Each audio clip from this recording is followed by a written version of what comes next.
नमस्कार. काल शेफाली वैद्य मला खूप आवडतात. त्यांचे लिखाणही आवडतं. त्यांचे फोटो सेशन्स कधी-कधी त्या फेसबुकवर घालतात तेही मला आवडतं.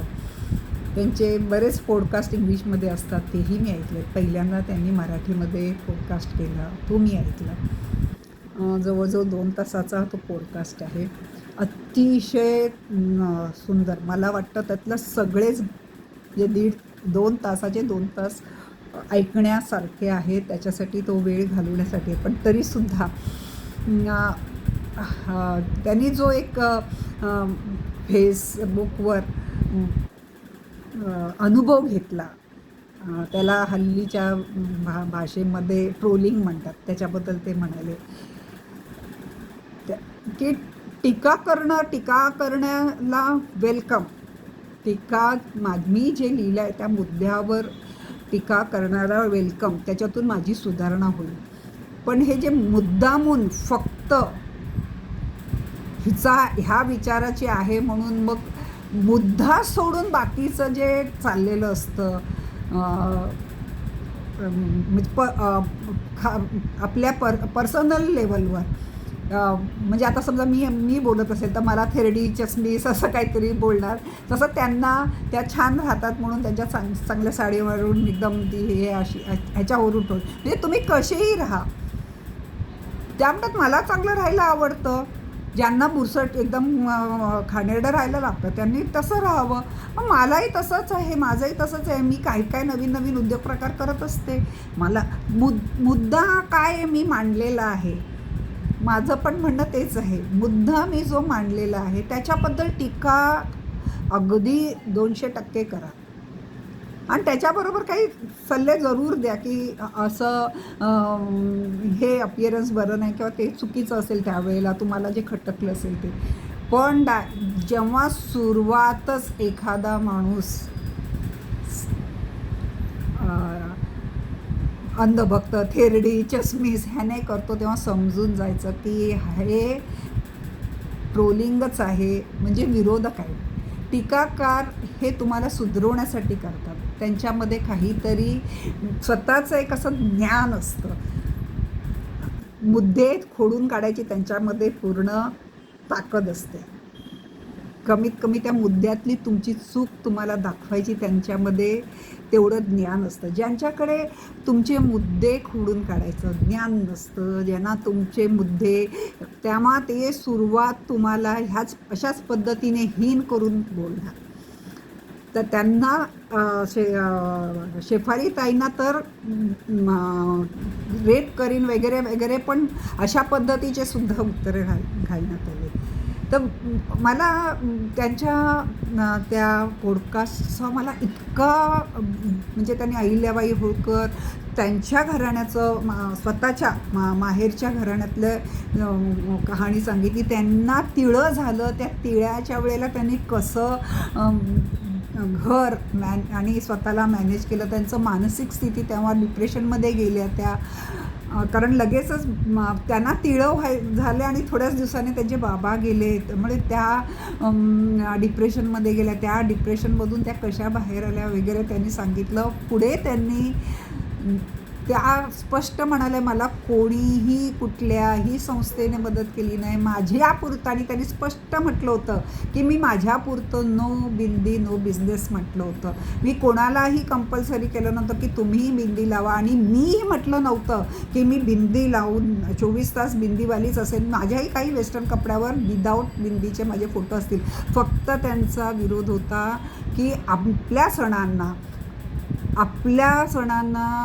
वेगळी नावं देणार, जसने दीप, जसने रोशनी वगैरे असं करून, विधवासारखे कपडे घालून, डल कलरचे कपडे घालून तुम्ही जाहिरात करणार आणि सगळा पैसा त्यांच्या वस्तू विकून, म्हणजे अगदी आपले हे पण अगदी चांगले महाराष्ट्रीयन असे पेठीवाले पण सोनं वगैरे विकायला ते अशाच हे घालायचे जाहिराती, विदाऊट टिकली नाही, डल कलरचे, चेहऱ्यावर हास्य नाही, आणि दिवाळीची खरेदी करा, मिक्सर वगैरे सगळ्याच्या वेगवेगळ्या जाहिराती कुठलंही, आता दिवाळीच्या बाबतीत असेल तर दिवाळीचं कुठलंही सिम्बॉल नाही, रांगोळी नाही, आकाशकंदील नाही.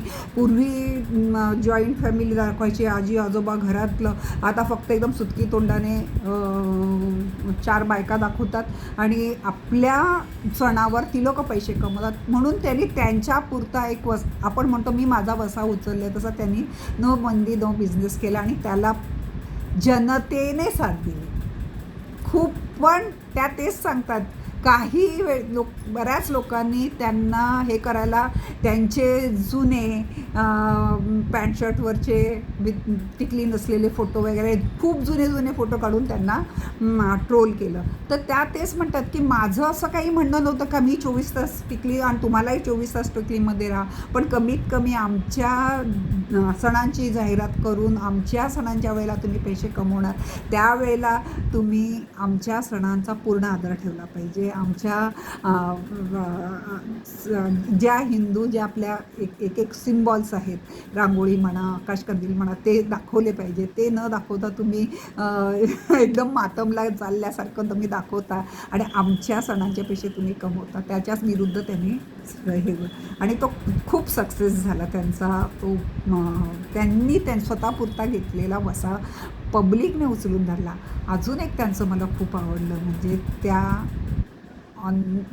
फेसबुकच्या तर्फे त्यांची इतकं स्वतःच्यावर त्यांच्यावर इतक्या लोकांचा विश्वास आहे की त्या फंड रेझिंग करतात. काही त्यांना लक्षात आलं, कोणाच्या बाबतीत काही लक्षात आलं, आणि त्या म्हणतात मी फंड रेझिंगला सांगताना मी फक्त जनतेला आवाहन नाही करत, माझा स्वतःचा शेअरसुद्धा त्याच्यामध्ये घालते आणि त्याच्यानंतर मी फंड रेझिंग करते. इतकं मला त्यांचा तो मुलाखत मला ती खूप आवडली. खूप लेंदी आहे, मला मान्य आहे 2 तास काढून सलग बघणं प्रत्येकाला जमणार नाही, पण ज्याला जमेल त्याने तुकड्या तुकड्यात तरी ऐका. खूप सुंदर आणि अतिशय चांगला ओघ त्यांची मराठीबद्दल त्यांना सांगायलाच नको. आणि